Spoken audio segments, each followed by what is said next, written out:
Good morning. Today we'll be studying the sixth chapter of Hilchot Tefila, Birkat Cohanim.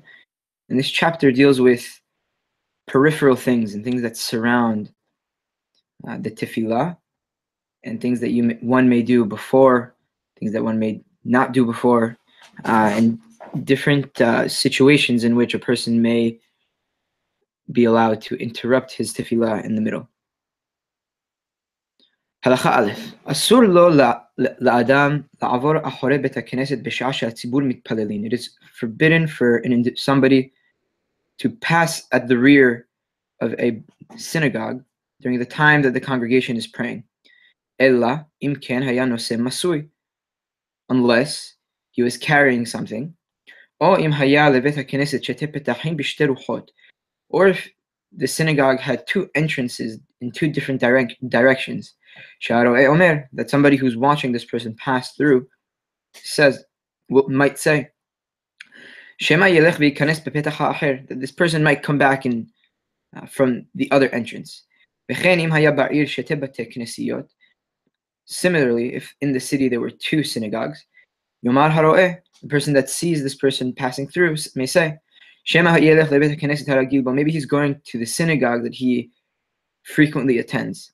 V'im hayalo tefillin berosho, and if a person also had tefillin on his head, mutar la'avor, ve'af al pi she'en sham echad mikol elu, he is allowed to pass from the back of the Bet HaKnesset, even though he doesn't qualify, if he doesn't qualify in any of the categories or conditions mentioned earlier. שהתפילין מוכיחין עליו שהוא רודף אחר המצוות ואינו מבטלי התפילה. The tefillin indicate about this person that he is eager to perform mitzvot, and he does not neglect the privilege to pray. הלכה ב' המתפלל עם הציבור, anyone who's praying with the congregation, לא יאריך בתפילתו יותר מדי, he should not elongate his tefillah too much. אבל בינו לבין עצמו, but between him and himself, if a person is alone, הרשות בידו, he has the choice to do so. אם בא לומר אחת תפילתו אפילו כסדר וידוי יום הכיפורים, אומר, if he so pleases after his tefillah to say supplications as long as the supplications of Yom Kippur, he has the permission to do so. וכן אם רצה להוסיף בכל ברכה וברכה מן האמצעיות מעין הברכה מוסיף. Additionally, if a person wanted to add in between the middle, whatever he wanted in the middle berachot, that has to do, he wants to add something that has to do with the theme of one of the middle berachot, rather, he has the permission to do so. Ketzad, halacha gimel, how is this applied? Haya lo chole, if there was a sick person that he was concerned about,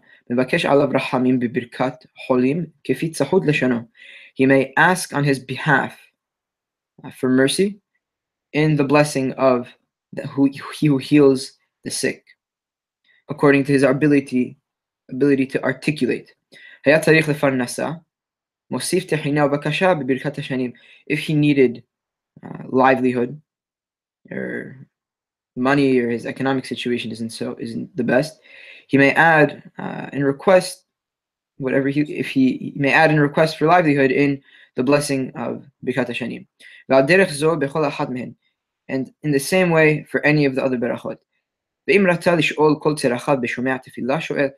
Additionally, if he wanted to ask for any of his needs in Shomea Tefillah, he may do so. But he cannot ask for whatever he pleases in the first three berachot or in the last three berachot, as we have mentioned previously. And this allows a person to express himself and to ask Borei Olam for anything he wants, and makes the tefillah more personal. Halacha daled.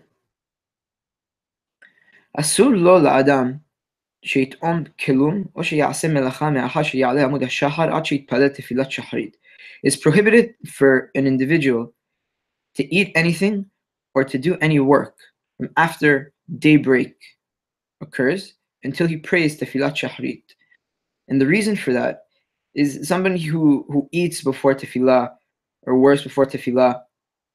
It shows that the priorities in this individual's mind are himself and his own bodily needs. And whereas the focus should be on Avodat Hashem, on serving his maker the best that he can, as we have spoken about in Hilchot De'ot. היה צריך לפרנס, מחילה, וכן לא ישכים לפתח חברו, לשאול בשלומו קודם שיתפלל תפילת שחרית. Similarly, a person should not, and it is not proper for somebody to go and greet and converse with his friend before he prays Tefilat Shachrit. And it's as if he gives precedence to his friend over HaKadosh Baruch Hu. Velo yetze laderech kodem shitpalel. And he should not set off for a journey before he prays. Aval to'emhu ve'osem melacha kodem musaf ve'kodem mincha. However, an individual may eat something or do melacha before musaf and before mincha. Aval eno so'ed samuch la mincha. But an individual may not have a meal close to mincha. And Rambam will explain exactly what samuch la mincha means in the next halacha. Halacha he. כיוון שהגיע הזמן מנחה גדולה, לא ייכנס למרחץ אפילו להזיע עד שיתפלל. Since the time for mincha gedolah has arrived, a person should not enter the bathhouse even to simply perspire, like a sauna of some sort, until he prays. Shema yit'alef veibatel min tefillah, lest he may faint and miss the opportunity to pray. Velo le'echol afilu achilat aray, shema yimashech ba'achila. An individual should not eat a casual or temporary meal, lest he may linger in his eating and also miss the opportunity to pray. Velo ladun afilu bigmar din. An individual is prohibited from proceeding in trial, even at the final and concluding stages of the trial. Shema yisater hadin, that new evidence may be introduced and may contradict the court's conclusion, and they'll have to call for a new session of the court. And again, they'll miss the opportunity to pray, because the legal discussion may continue.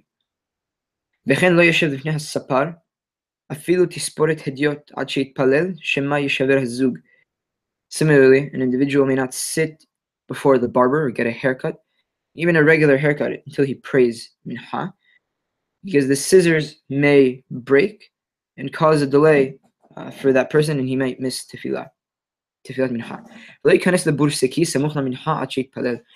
Similarly, an individual may not enter a tannery, or a place where they turn hide into leather, close to the mincha, until he prays.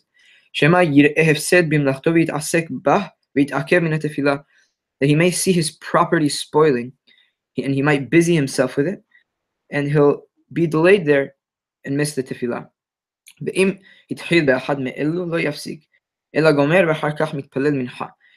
However, if an individual already began one of the above aforementioned activities, he should not stop. Rather, he should finish them, and then he should pray mincha.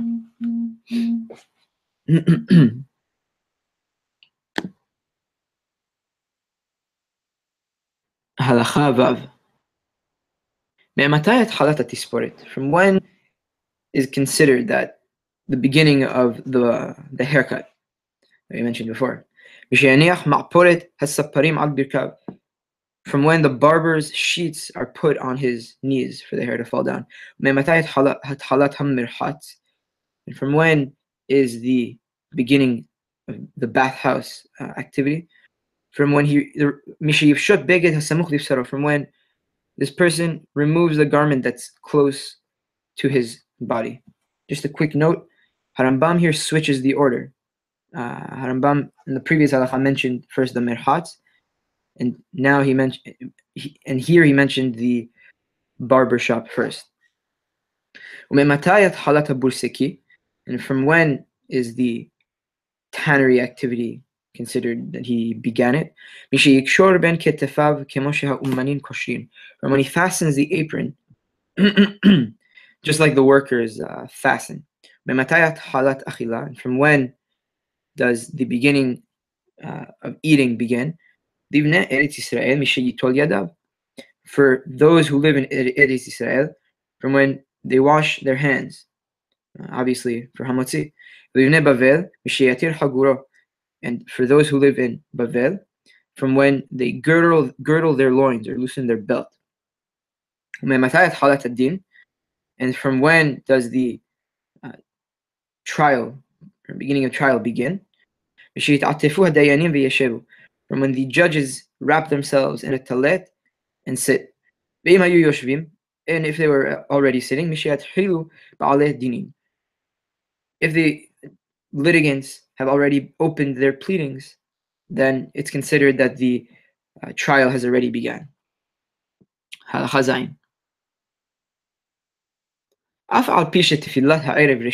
though Tefilat Arvit is optional, לא יבוא אדם ממלאכתו ויאמר אוכל מעט ואשתה מעט וישן קמעה ואחר כך אתפלל. An individual should not come from his daily activities and say, I'll eat a little bit, I'll drink a little bit, I'll sleep a little bit, and then I'll pray.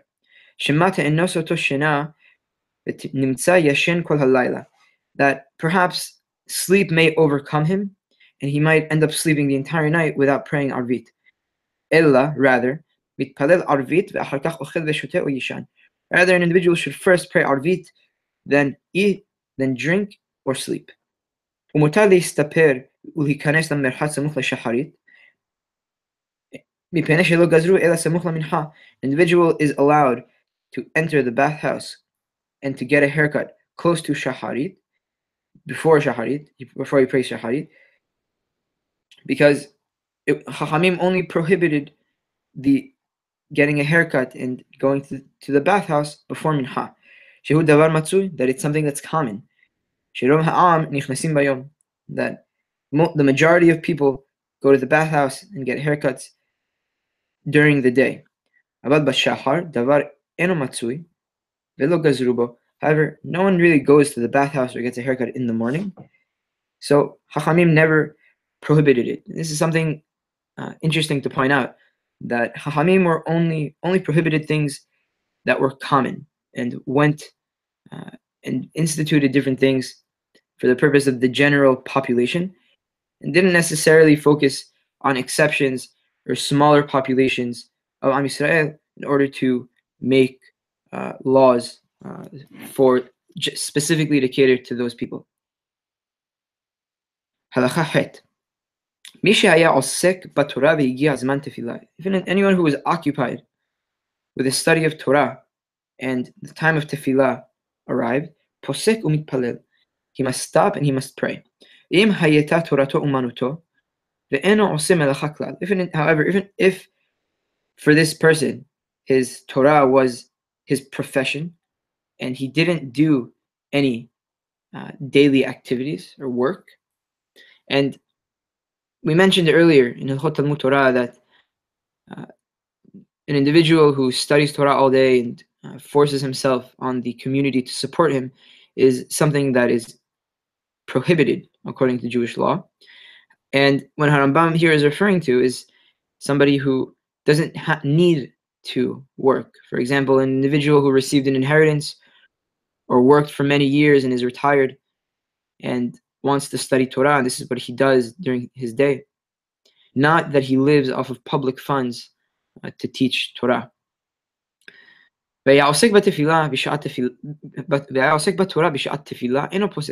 type of individual who is immersed in Torah during the day, and this is what he does during the hours of the day, and was immersed in the words of Torah during when the time of Tefillah came, he should not stop. As the mitzvah of Talmud Torah is greater than the mitzvah of Tefillah. And anyone who is occupied in the needs of the community or the public, it's as if he is busy with the words of Torah and he doesn't have to stop to pray. Halacha En hamitpalel mafsik tefilato An individual who is already praying is forbidden to stop his tefillah unless it was a dangerous situation that may endanger his life. Even if the Jewish king asks, salutates him or greets him, he may not return the salutation. However, he may stop, and he does stop actually, for a non-Jewish king, as the non-Jewish king may kill him for not greeting him. If he was standing in his tefillah and he saw a non-Jewish king or a violent man coming towards him, he should make his tefillah short and condense his tefillah. However, if he cannot condense it, he should stop. Similarly, if an individual saw snakes or scorpions coming towards him, if